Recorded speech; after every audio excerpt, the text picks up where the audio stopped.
भूल सकते कि आज मुंबई में हुए आतंकी हमले की भी बरसी है। इस हमले में जिन व्यक्तियों का निधन हुआ, उन्हें मैं अपनी श्रद्धांजलि देता हूं। मैं देश का ये संकल्प भी दोहराता हूं कि भारत की सुरक्षा को चुनौती देने वाले हर आतंकी संगठन को मुंह तोड़ जवाब दिया जाएगा। Tributes were held in line with the 16th anniversary of the horrific November 26th attacks.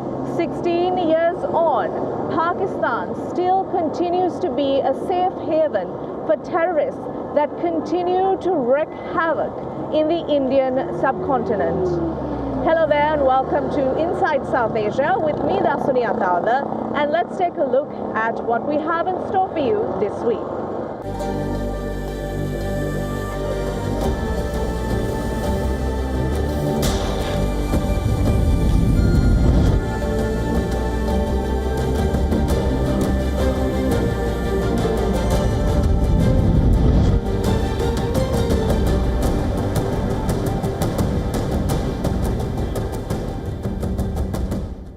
Pakistan is on the brink, spiraling into a new vortex of chaos and mayhem.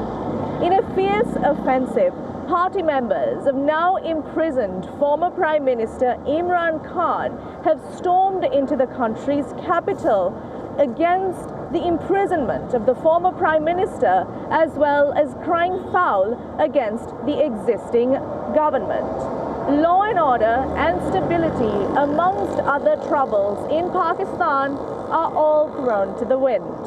Take a look at this report.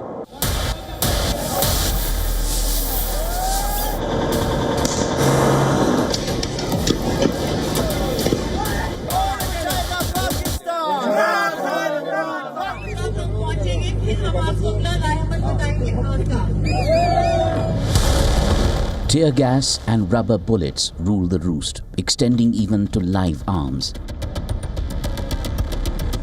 Fired up workers of Imran Khan's Pakistan Tehreek-e-Insaf party versus security forces of the Pakistan government. One determined to lay siege to de-chalk the square in the heart of capital Islamabad versus a government that sees red in former PM Imran Khan's fight. At least 7 people were killed, 119 reported injured, 22 police vehicles torched in clashes. Well, we're at the D-Chalk where the protesters have now reached here. PTI protesters are now here. They're armed with built-in sticks and the police are retrieving. They are forced to go back.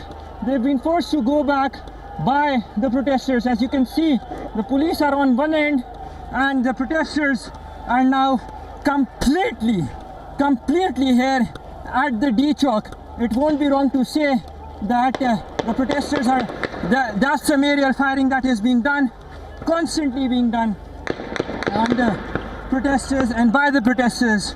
Still unclear with the sort of bullets that is being used. Sit down.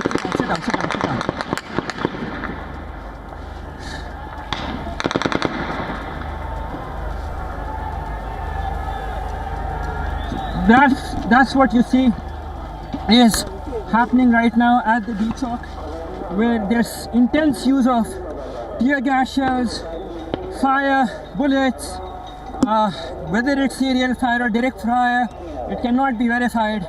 But the protesters have indeed swarmed onto the D-Chalk here in Islamabad. The protesters that are from the PTI, and they demand the release of Imran Khan. Imran Khan's wife, Bushra B, led from the front, a trump card for the PTI chief, ever pushing the frontiers. The march was termed the final call, a do-or-die protest against the Pakistan government. Convoys from Hazara, Dera Ismail Khan, Balochistan, Khyber Pakhtunkhwa forced their way into the heavily barricaded capital city.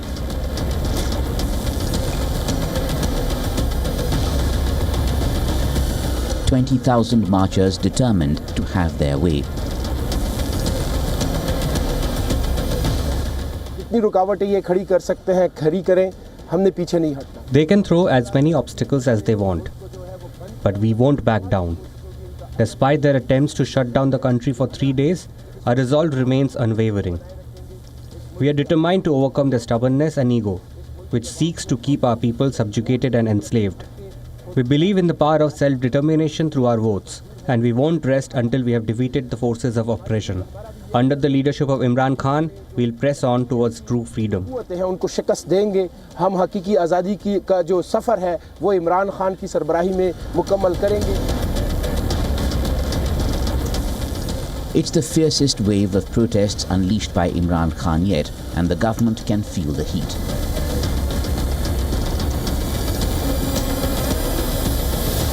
Issues raised by Imran Khan, the alleged rigging of elections, the 26th constitutional amendment, his release from jail, have festered for months. The government knows greater use of force would further heat up an already volatile situation. It is easy for us to respond a bullet with a bullet. Rangers will open fire and there will be no protesters there after 5 minutes. But we are saying restraint. Restraint as their lives could be lost. There are people, Pakistani people, but there is a red line when you have to take decision because we have to protect our own people, that is security personnel too. A day later, surprisingly enough, everything fell apart for the high-voltage PTI offensive. Islamabad's D Chowk was emptied out. The protest was called off. A Pakistan minister said Bushra B and the pro-Imran chief minister of KPK had fled. Security was withdrawn and life for the residents returned to normal. Almost an anti-climax, even as the PTI said they were not done with their protests. Did the army threaten Bushra B into submission? A sense of opaque non-clarity persists. But the question is still on. Has this one set a template for more mega disturbances to come? There's a lot going on in Bangladesh.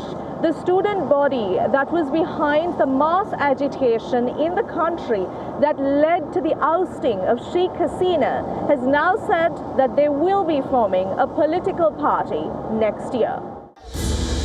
According to reports, leaders of two civic and student platforms, the Jatiya Nagorik Committee and the Anti-Discrimination Student Movement, will head the new party. However, it is being said they will continue to work as pressure groups as well. There is no indication of when elections will be held in Bangladesh. These developments come at a time where Bangladesh has descended into a fresh wave of chaos. Dhaka, the country's capital, is now seeing a fresh wave of protests at different pockets of the country by different groups for different reasons. Several institutions, from colleges to media offices, are at the receiving end of massive rallies. In Dhaka, students were protesting the death of a Class 12 student. Protesters claim he died after allegedly being given wrong treatment by a hospital. Authorities deployed military personnel after protesters broke gates and shattered glass panes at the hospital. 7 have reportedly been killed in clashes. Bangladesh's court has denied bail to a prominent Hindu leader after he was arrested on allegations of sedition. Members of the Hindu community protested the arrest of Chinmoy Krishna Das Brahmachari. One person has been killed in clashes with the police. The detention comes amid tensions over minority rights in the country and has added fuel to the fire.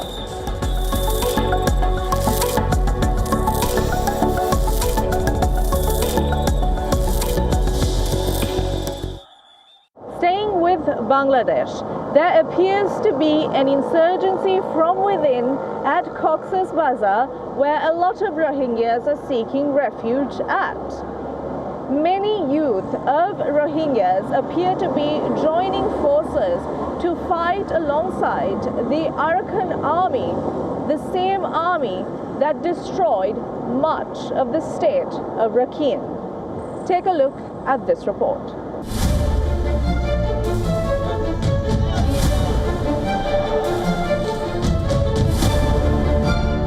Enough is enough, they tell you. More than 7 years it's been in squalid, cramped conditions since they came to Cox's Bazaar, fleeing genocide in neighboring Myanmar. Big promises come and go, nothing changes. A section of the youth here saw joining an armed struggle against the Arakan army in Myanmar that has seized Rakhine, their homeland, as the only way forward.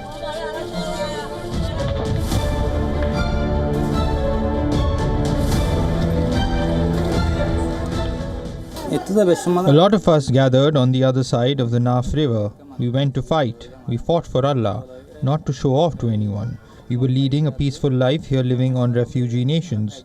Still, we went over because we believe we have rights in our own country. We have a right to live in Rakhine. People over there drove us away. There were 136 ethnic groups over in Myanmar. They left us out. They tortured us and forced us to come here to Bangladesh. Reports say some 2,000 Rohingya youth were recruited from Cox's Bazaar by insurgent armies fighting the Arakan army in Myanmar. Ideological and financial inducements were held out, along with false promises, threats and coercion. The arms and the training came, the money and that all-important citizenship card never did. They say it was a nationalistic Myanmarese spirit that drove them.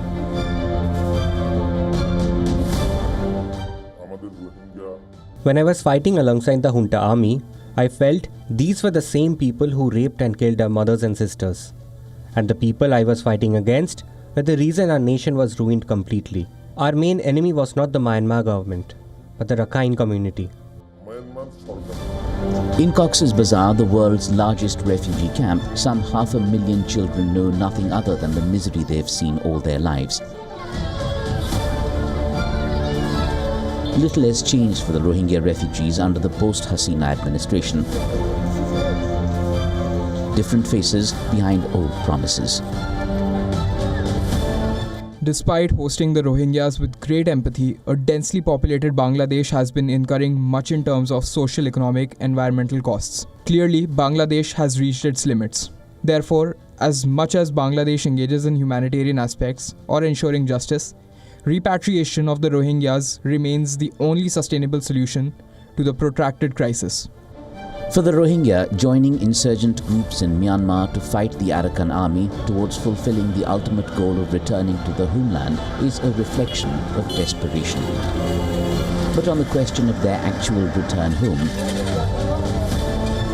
the when and if refuse to change. Moving on to Nepal. Nepal's Prime Minister KP Sharma Oli will be visiting China on the 2nd of December. This visit comes in the backdrop where Nepal has not implemented a single project under the Belt and Road Initiative, which was signed as far back as May 2017. Oli's upcoming China trip is likely to put in place a fresh framework for cooperation on the BRI. Our correspondent Saloni Murarka has more on this from Kathmandu. Although Nepal signed the BRI agreement in 2017, the progress has stalled due to unclear financial terms and modalities of the projects. The Nepali Congress Party, which is a key alliance partner in the coalition government, has opposed the current framework of the BRI agreement and the implementation plan, citing concerns over high-interest loans from China, arguing that this is unsuitable for Nepal's struggling economy. Now, after days of deliberations and discussions, Oli's Communist Party and Nepali Congress have formulated an alternative BRI implementation plan that emphasizes on grants over loans. However, China is yet to agree on this new proposal, and if it does, both the sides are likely to sign the BRI implementation plan finally during the Prime Minister's visit. The second major focus of the Prime Minister visit is on converting the Pokhara International Airport loans into grants. Limitation breeds resilience. And the women of Taliban-governed Afghanistan are a testimony to just that. Despite losing jobs, the women of Afghanistan are turning to entrepreneurship to sustain themselves and their families. This is a story of searching for economic independence.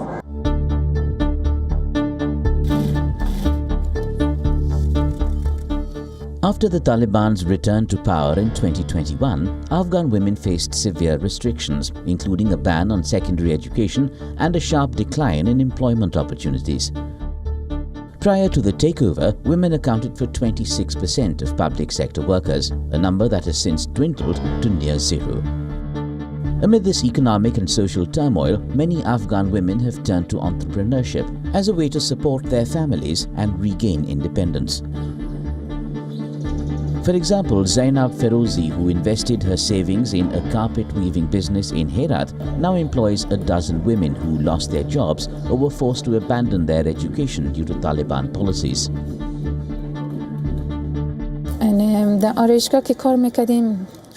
When I worked in a beauty salon, it was very good. The pay was also good. For example, we could earn 3,000 to 5,000, 6,000 or 7,000 Afghanis for a single bride. But here, if we work for a whole month, we don't earn that much. For example, if we work a lot, we earn 5,000 Afghanis a month. No more. There's absolutely no comparison. When I was at home, I was very depressed and angry. I couldn't stay at home. When Mrs. Ferozi set up this workshop, I came here and was able to work. I'm very happy and I no longer have any mental health problems. I'm happier and I feel better. The rise in female entrepreneurship is notable. The Afghanistan Women's Chamber of Commerce and Industry reports a dramatic increase in businesses since the Taliban takeover, with registered businesses growing from 600 to 10,000, many of them small home-based operations. Women like Toba Zahid, who started making jams and pickles after being forced to abandon her university education, are not only creating job opportunities but also contributing to the economy. While these businesses offer financial relief, the challenges remain. For instance, salaries for women working in these enterprises are often low, ranging from 5,000 to 13,000 Afghanis per month, insufficient to cover all living costs. The market for women is not good. We don't have any saleswomen who would go to the bazaar to work for other women and do marketing for women so that their products sell. Before the return, women used to do marketing and sell their products, but that's no longer the case. Yet the work has provided these women with more than just a financial lifeline. Many report gaining a sense of purpose and mental well-being as work has become a way to support their families and contribute to the future of younger generations. Business Bureau, WION World is One.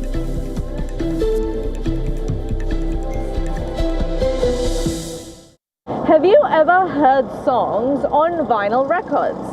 Well, there appears to be a trend that is catching on in America, which is now extended to India. Take a look at this report. An unusual sight in the era of digital streaming. Melting plastic pellets into chunky discs, then squashed flat. A worker presses records in what claims to be the first vinyl plant to open in India in decades. Meet Saji Pillai, a music publishing veteran in India's entertainment capital, Mumbai. Pillai and his team have the vinyl blast from the past roaring back to life.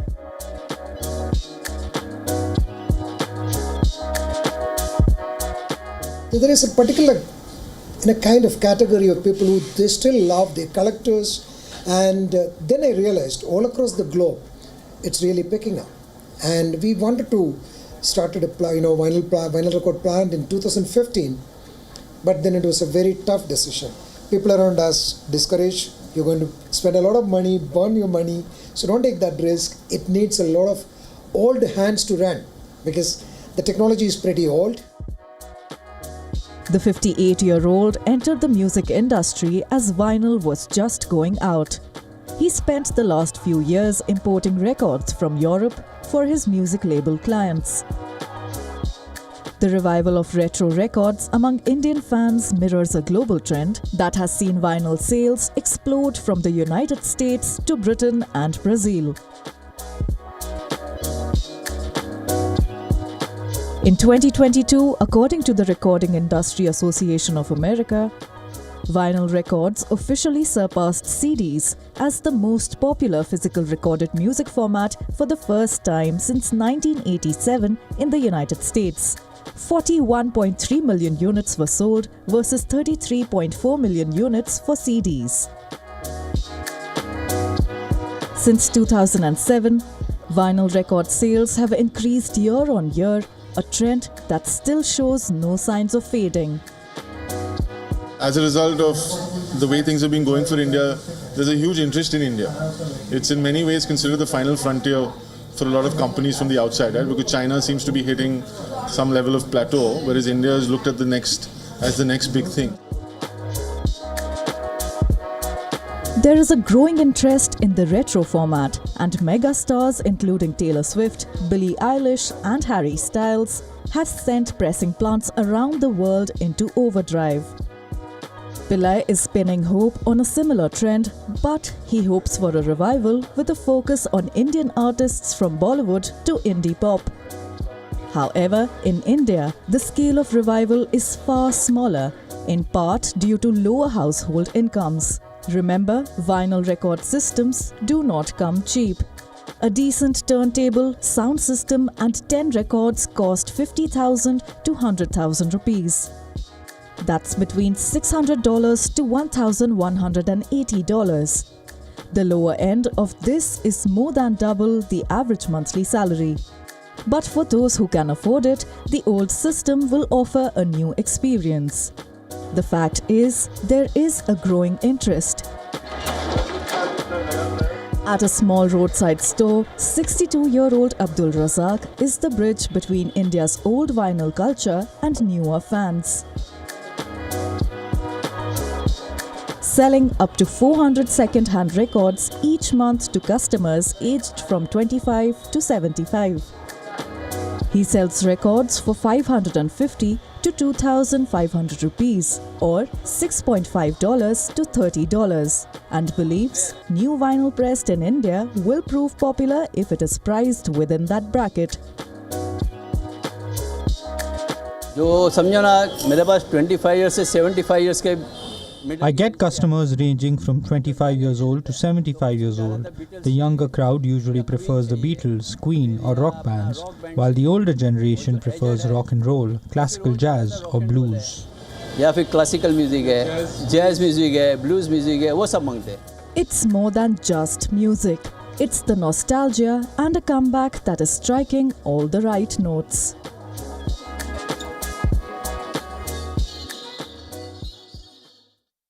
And that's all we have for you on our show this week. Before we leave, take a look at these colorful visuals of the annual Gay Pride Parade held in New Delhi.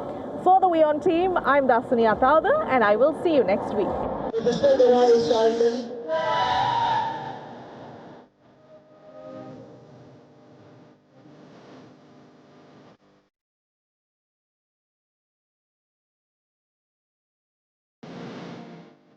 Oh, it's so good. I mean, I love seeing so many people being out and proud and just living their lives and showing to the other people that they can be who they are. They don't have to be afraid of anything. They don't have to be ashamed of who they are. And they're just like being happy out there. I just love it.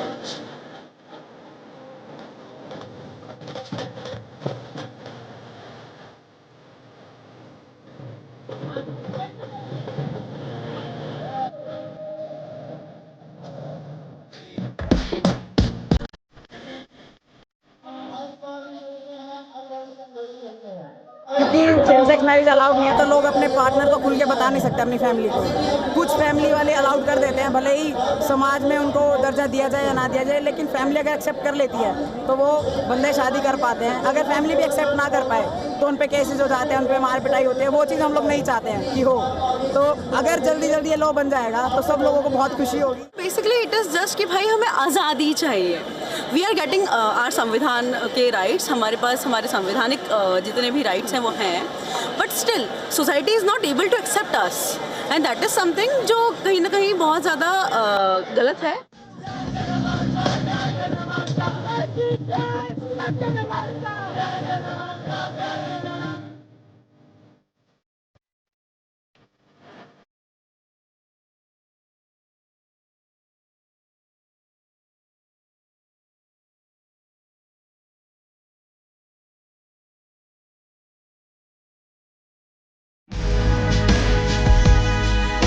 WION brings you a special business talk show where we bring forth the stories of business leaders.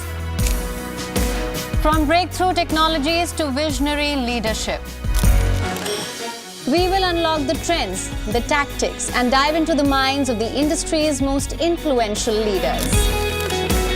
WION brings you this special series to uncover what drives them in a candid talk show, WION Business Masters.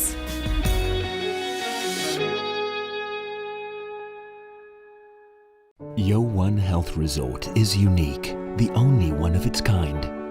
Experience the 4 paths of natural wellness: yoga, Ayurveda, acupuncture, and naturopathy. Each uniquely customized program improves the whole person to make every person whole. Come to WION Health Resort. Make your reservation at yowon.com.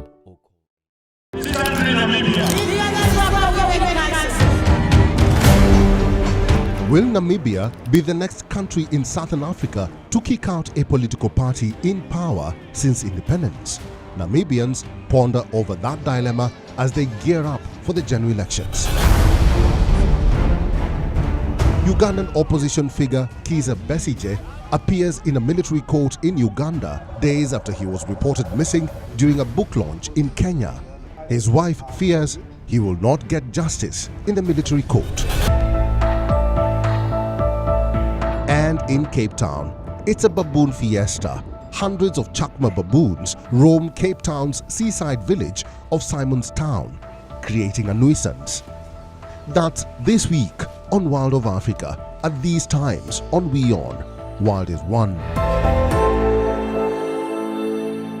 Thanksgiving is the easiest meal to make. The Thanksgiving weekend puts everyone in a holiday mood, and we get you a list of movies to binge watch.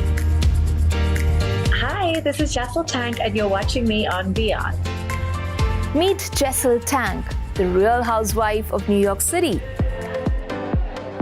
and know all about Hollywood stars and their journey to sobriety. All this and much more with me, Isha Hanspal, at these times only on WION E-Club. To bring the benefits of the Subhash Chandra Show to your educational institution, teachers and students, send an invitation to Juhi Jha at juhi@such.org.in.